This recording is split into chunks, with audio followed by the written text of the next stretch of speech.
નવસારીના ઇટાળવા નજીક બે સગા ભાઈઓ વચ્ચે હોટલમાં કામ કરવા મુદ્દે ઝઘડો થતા એક ભાઈએ બીજા ભાઈ પર ચપ્પુ વડે હુમલો કરતા લોહીલુહાણ થઈ ગયો હતો। નવસારીમાં બે સગા ભાઈઓ વચ્ચે લોહીહાણ ઝઘડો થયો હતો। એક ભાઈએ બીજાને ચપ્પુના ઘા કરી દીધા હતા।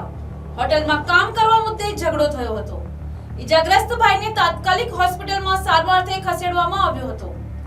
ઇટાળવામાં આવેલ હોટલમાં કામ કરવા મુદ્દે બે સગા ભાઈઓ બાખડી પડ્યા હતા। તે પૈકી એકે બીજા ભાઈ પર ચપ્પુ વડે હુમલો કરતા તે લોહી લુહાણ થઈ ગયો હતો। ઈજાગ્રસ્ત ભાઈને તાત્કાલિક ધોરણે દુકાનમાં અન્ય માણસોએ સારવારથી નજીકની ખાનગી હોસ્પિટલમાં ખસેડ્યો હતો। આ ઘટનાની જાણ થતાં જ નવસારી ગ્રામ્ય પોલીસે હુમલો કરનાર ભાઈને ઝડપી લીધો હતો અને આગળની કાર્યવાહી હાથ ધરી હતી। જો કે આ ઘટનાની મોડી ફરિયાદ નોંધાઈ ન હતી। અત્રે ઉલ્લેખનીય છે કે નવસારીમાં છેલ્લા કેટલાક સમયથી ચપ્પુથી હુમલાની ઘટના વધી છે। ત્યારે તાજેતરમાં જ આ બંને ભાઈઓ વચ્ચે પણ હુમલાની ઘટનાએ ફરી વિવાદ ઉભો કર્યો છે। પોલીસ તપાસ કરી રહી છે।